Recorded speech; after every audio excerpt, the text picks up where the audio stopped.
Throughout our run from 2003 right through till the Vanier Cup, it was the one-team policy. You could hear the guys say one team right at the Hawk. And you know, that was something that, despite the talent that we had on the team, the chemistry was there. They were all brothers. They were all worked together. We had a quarterback, Ryan Peer, who was a very exciting player to watch. We had Luciani, Devlin, the field goal kicker. We had a good team, both on offense and defense. And you know, after a while you get sort of cocky, but it was a dream, but the dream seemed to be realizable. He is a guy you have to watch out for. Don't throw it in that area. There is a catch made to the end zone. Touchdown, Laval! Yes, the Laval Rougeors are headed back to the Vanier Cup. I think after '04,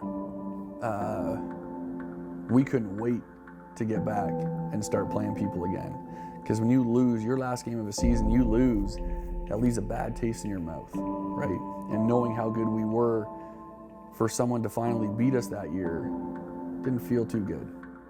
In '05, you know, we'd had the experience. You know, we knew that you know, it was going to be a heck of a football game. But we also, you know, we had the confidence because of that experience that we could be successful. Play action again to Cameron. Out of the backfield comes Brian Hickey. Loads of running room down the sidelines. Forget about him. He's gone. Touchdown. Pierre goes to the end zone. Touchdown! Brian Hickey again. 14 years. Yes, the curse is over. Laurier is going back to the Vanier.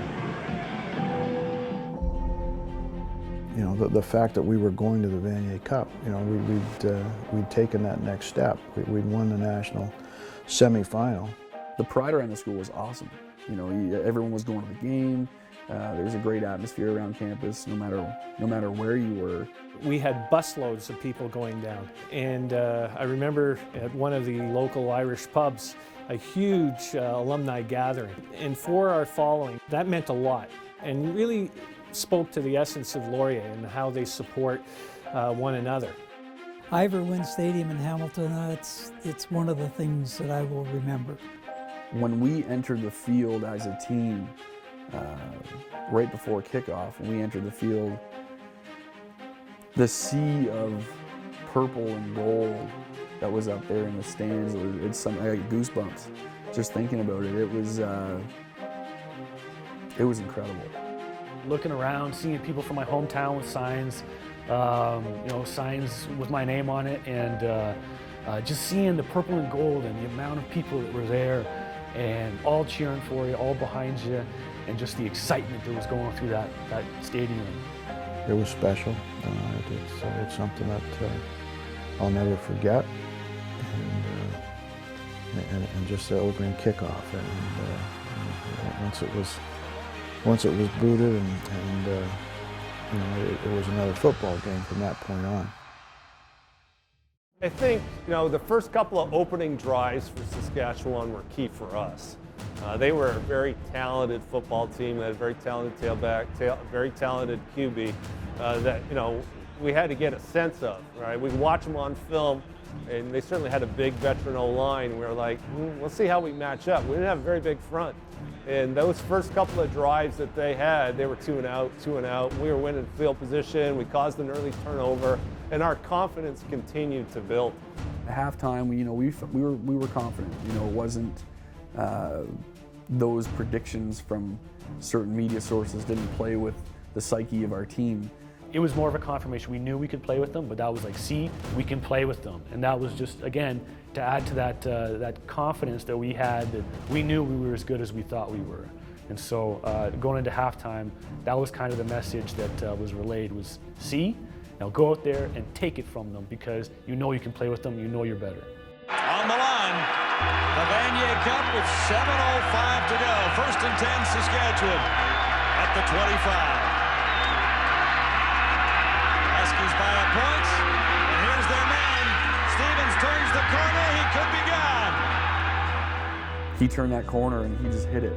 You know, turned the Jets on, he was gone. It was watching it on the big screen and just going, man, I wish he would trip or something, right? Something, trip over his feet or something, but it was deflating. Well, I think the first thing, when you give up a big score like that, it's almost like a dagger. And you could see with our body language that I said, come on guys, we're gonna get out here and we're gonna defend this, and the next stop's the next important.